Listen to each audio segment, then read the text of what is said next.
Drive is a movie in which Ryan Gosling drives. I drive? Based on James Salas's novel with the same name, which you should probably read and maybe stop staring at your monitor and take a shower, Drive tells the tale of a professional stuntsman that happens to be very good in driving. So naturally, he takes advantage of his skills and makes some extra money as a getaway driver, until one night he bites off more than he could chew. What makes this movie special is that one day, 98% of human species woke up and decided Ryan Gosling wearing driving gloves is literally them. Grenade! Of course, this is merely a myth, because as we all know, I am the real Ryan Gosling, and I can prove it to you. Here's a picture of Ryan Gosling, and here's a picture of me. Can you spot a single difference? Of course not. So let's close this discussion. Drive is one of those movies that you watch once and end up adapting the personality of the protagonist because he is mysterious, thinking that's what's gonna get you laid. And you know your boy, I strongly believe that video games can be much more impactful than movies. So I opened a case to find a game that has the most resemblance of the movie Drive. At first, it seemed like an easy task. Apparently, people did investigate this topic before and they made a long list of recommendations, so bye.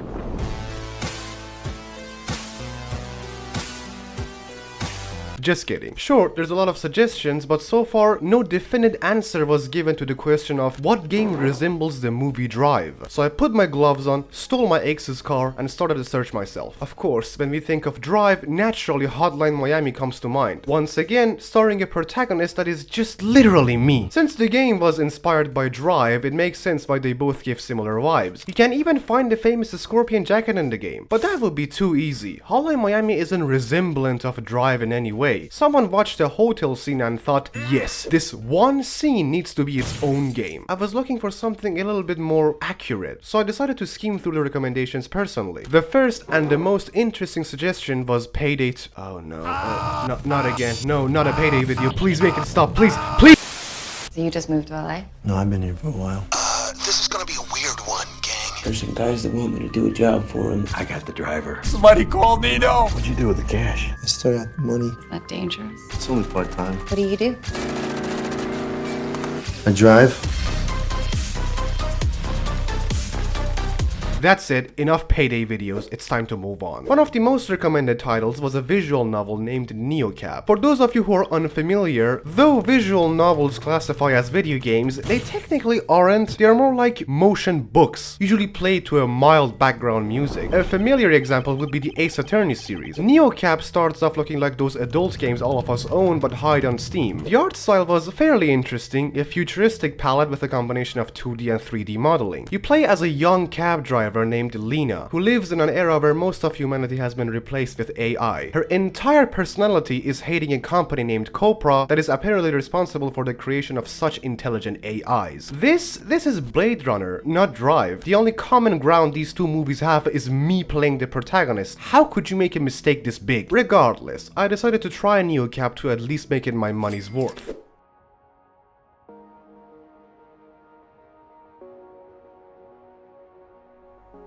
Man, this is boring as hell. Neocab's pacing is incredibly slow, and each act drags way too long. It took me 5 minutes to understand which era I'm living in. There was no need for an hour-long car drive with chit-chats that don't contribute anything to the story. To make matters worse, there's little to no interactivity. The so-called gameplay aspect of Neocab is making decisions that could affect the storyline. But you can't decide what your character doesn't want to. If Lena doesn't want to say something, you can't choose it. Why the f does this choice even exist then? There's no point in me picking an option if it's only going to progress in a linear path. Also, these girls send gifts of themselves. Who does that? Who would pull out their camera and record their own reaction to a message? The amount of suggested visual novels was literally uncountable, and every single one of them was I was looking for a video game, and this is not a video game. Katana-Zero was a name that will make an appearance very often, and people seem to claim it's an indie gem, so I just had to give it a go. And oh my god, was this an experience. Interesting, fast-paced gameplay that requires precision, beautiful art style that is incredibly appealing to the eye, and the story, mwah. You play as a super soldier who can't remember his past. All he knows is that currently he is occupied as an assassin codenamed the Dragon that simply does what he is told to get his daily dosage of Chronos. a drug which he needs to survive, until one day he decides to find out who he once was. It's one of those games that if you haven't played, you should just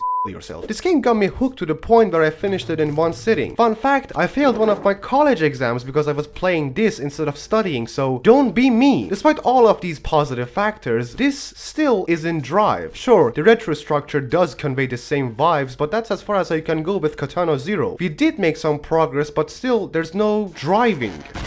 It was at this point that I realized most of the suggestions out there are simply games that convey the same vibes as the movie, but the gameplay...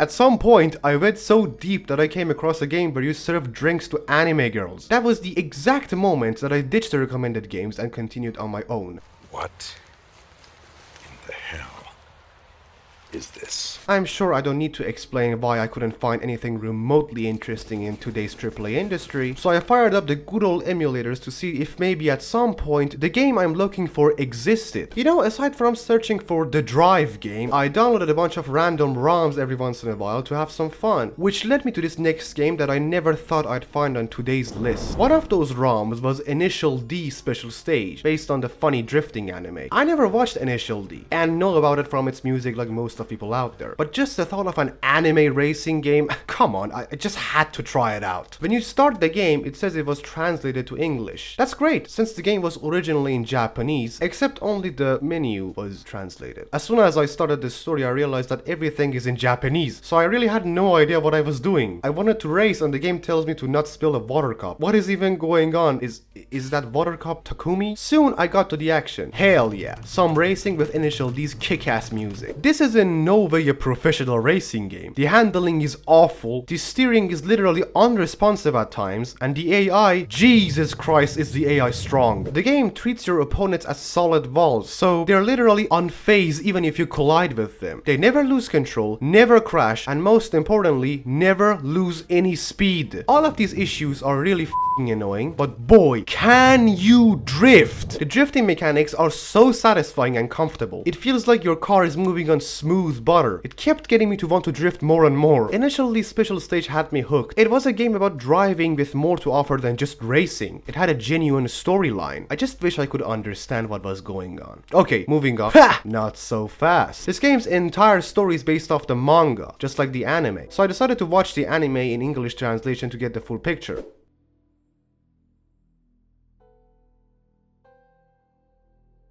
I got the feeling that I just walked into their genius marketing technique. I mean, they got me to watch the anime when I just wanted to play the game. After watching the anime, I realized this game is incredibly faithful to the source material. By the way, Takumi wasn't that water cup, it was this guy, the protagonist. The water cup is just something his dad gives him to steady his driving. The difficulty of races is simply because the game is trying to replicate the anime episodes. In the original series, Takumi's 8.6 was also much slower than other cars. The only reason he won races was because of his drifting skills. But most importantly, watching Initial D made me realize that Takumi isn't so different from the driver. They're both loners that care little for anything but their business, have a father figure that provides their rides, and a girl that happens to fall in love with them for I don't know why. But trust me, acting like them won't get you laid. Initial D Special Stage was a step closer to our ultimate goal. There was the Sigma protagonist, Retmo atmosphere, and cars, but still no getaway driving. But I knew I was nearly there, and that was when I discovered the answer I was looking for. Gentlemen and ladies, here it is. Classic cars, detective work, and some getaway driving. This is the franchise that gets us as close to Drive as we could ever get. Driver. Kids watching this probably don't remember it, but we can date back the first Driver game all the way to the PlayStation 1 era. Driver tells the tale of professional police fuelman John Tanner that goes undercover as a getaway driver. I remember losing my shit about how smooth the driving was. Yeah, sure, playing it now it ain't so smooth, but back then this was the best we had, okay? Still better than Need for Speed Heat.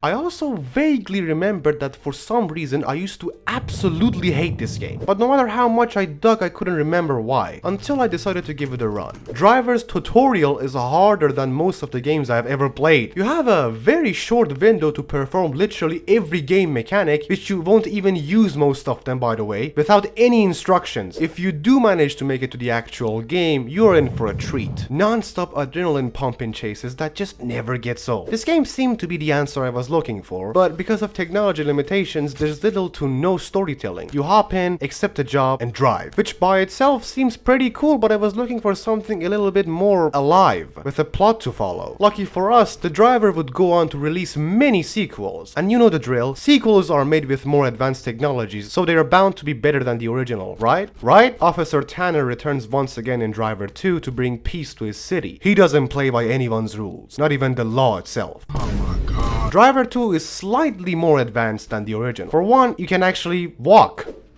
That background is just a texture. This time around, there actually is an interesting ongoing storyline, but now we got another problem. This game is about police chasing, not getaway driving. Oh, we are so f***ing close. So I moved to the third installment of the franchise, Driver 3. This one was actually the most suggested game out of the entire franchise. If only I knew what I was in for. Ah, finally. Something smaller than my penis. What the f*** are these controls, man? I got a pistol, which I can't seem to figure out how to shoot. Man, the sun in this game is so strong, it's absorbing my skin. Okay, let's drive. Drive? How the hell do I accelerate?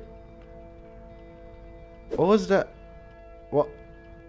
Oh, damn, it looks so cool. You know what would be cooler? If I could drive the f***ing car. Oh. It accelerates with the dot key and reverses with slash key. What the hell? I finally just gave in and rebounded the keys. But then I ran into another issue. Why is the camera locked in front face when I get in the car? Man, I f***ing hate this game. I've tried every single button on the keyboard and nothing's happening. The PC Master Race was clearly a fraud. So I downloaded the PS2 ROM of Driver 3, which was somehow even worse. Such coherent sentences. Holy shit, what the hell is this? Man, this is just the average LSD experience. There you go, internet. Your most suggested game doesn't even work. What's this, you fucking piece of shit? Enough of Agent Tanner. We need a fresh face. This is the kid, and he is the protagonist of Driver 4. I know he already looks like he smells like your bathroom sink, but just look at this intro. I was a wheelman, and I was the best. Get what you came for? Fucking move, kid! This is it, boys. This is it. No more undercover cop crap. You are the getaway driver. The premise of the game is exactly what I was looking for. And after giving it a run, I must say, Driver 4 doesn't even know why it exists. The story fails miserably to make you invested. And you'll most likely just end up running YouTube in the background to keep your attention span. Missions offer little variety, which makes the game very boring. And even those few missions seem to randomly decide whether they want to be so hard they're literally unbeatable, or so easy you can do them with your eyes closed. But what gets me the most is the shooting missions. I don't even know where to begin. You have auto aim, which means shooting requires no skill at all. Your weapons seem to have infinite ammo, and your gun just doesn't exist. This is not a rare occurrence. I never came across a shooting section where the gun actually was visible. This whole game feels like you bought GTA from Wish. What a waste. Driver 4 started off looking exactly like what I wanted, but with each second it got worse. But we aren't done yet. There's still one more Driver game we gotta take a look at. Driver San Francisco is a weird game. It has some of the best driving mechanics I've ever seen, but the premise just doesn't seem like it belongs to a driving game. We switch back to Agent Tanner, for the better, which gets in a car crash and ends up gaining the ability to shift between bodies. You can take control of any driver anywhere around the map at any time, which sounds cool on paper but makes the game's challenges a piece of cake. No matter what type of mission, you can always just switch to oncoming and crash into your rivals, so there isn't any challenge for you to beat. But if you limit yourself and shift the least amount possible, you can have some fun with Driver San Francisco. When it comes to the question of is there a game like the movie Drive, the Driver franchise is our best bet, but each of the installments is missing a crucial element. So whichever one you prefer is really just a matter of opinion. Using a concept similar to Drive for a video game would actually be a great idea. Given how the driving games are all just basically racing games, it can be a breath of fresh air. A story mode game about a working man that tries to keep a low profile while making some extra money as a getaway driver, who ends up getting dragged into a game he didn't sign up for. Now that would be something I'd love to see.